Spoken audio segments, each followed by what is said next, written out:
எனது தாய் தந்தையரையும் குருநாதரையும் எல்லாம் வல்ல இறைவனையும் வணங்குகிறேன். அனைவருக்கும் வணக்கம். இன்றைக்கி பார்க்க போகிற டாபிக் பஞ்சமகா புருஷ யோகங்களில் ஒன்றான ருச்ச யோகம். இது செவ்வாயால் ஏற்படக்கூடிய யோகம். இதற்கான விதி என்னன்னு பார்ப்போம்.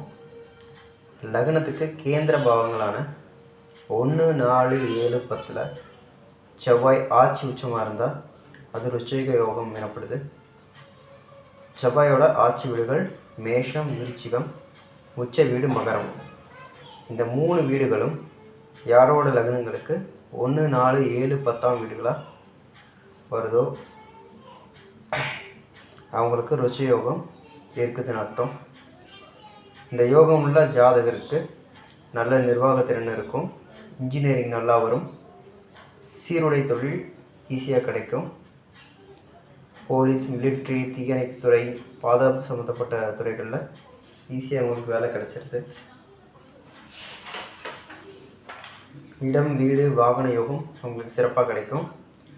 ஆணாக இருந்தால் சகோதரோட ஒத்துழைப்பு நல்லபடியாக கிடைக்கும். பெண்ணாக இருந்தால் சகோதரர், கணவர் இருவரோட ஒத்துழைப்பும் நல்லபடியாக கிடைக்கும் அவங்களுக்கு. இந்த யோகத்தை தரக்கூடிய செவ்வாயோட ராகு, கேது, சூரியன் சேர்க்கை இருந்தால் யோகம் கிடைக்காது. செவ்வாய் இங்கே பலவீனமாயிரும். அஷ்டமாதிபதி, பாதகாதிபதி சேர்க்கையில் செவ்வாய் இருந்தால் நன்மையோடு சேர்ந்து சில தீமைகளும் நடக்கும். டாக்டர்ஸ், இன்ஜினியர்ஸுக்கும் இந்த யோகம் இருக்குது. அரசாங்கத்தில் நிர்வாகம் சார்ந்த வேலைகளில் இருக்கிறவங்களுக்கும் இந்த யோகம் இருக்குது. சமையல் கலையில் பெரிய ஆளாக இருக்கிறவங்களுக்கும் இந்த யோகம் இருக்குது. இடம், வீடு மூலமாக வாடகை வருமானம் வரக்கூடியவங்களுக்கும், கம்மியான விலைக்கு வாங்கின இடத்த அதிக விலைக்கு விற்கிறவங்களுக்கும் இந்த யோகம் இருக்குது.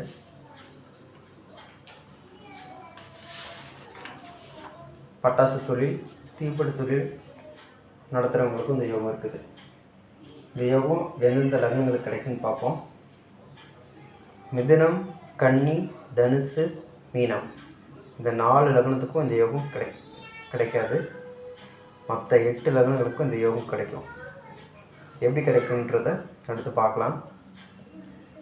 மேஷ லக்னத்துக்கு லக்னத்தில் செவ்வாய் ஆட்சி ஆகிறதாலையும் மகரத்தில் செவ்வாய் உச்சமாகிறதுனாலையும் இந்த யோகம் கிடைக்குது. ரிஷப லக்னத்துக்கு 7ஆம் இடமான விருச்சிகத்தில் செவ்வாய் ஆட்சி ஆகிறதுனால இந்த யோகம் கிடைக்கும்.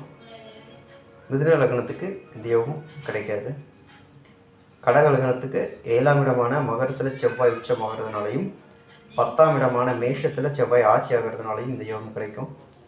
சிம்ம லக்னத்துக்கு 4ஆம் இடமான விருச்சிகத்தில் செவ்வாய் ஆட்சி ஆகிறதுனால இந்த யோகம் கிடைக்கும். கன்னி லக்னத்துக்கு இந்த யோகம் கிடைக்காது. துலா லக்னத்துக்கு 4ஆம் இடமான மகரத்தில் செவ்வாய் உச்சமாகிறதுனாலையும் 7ஆம் இடமான மேஷத்தில் செவ்வாய் ஆட்சி ஆகிறதுனாலையும் இந்த யோகம் கிடைக்கும். விருச்சிக லக்னத்துக்கு லக்னத்திலே செவ்வாய் ஆட்சி ஆகிறதுனால இந்த யோகம் கிடைக்கும்.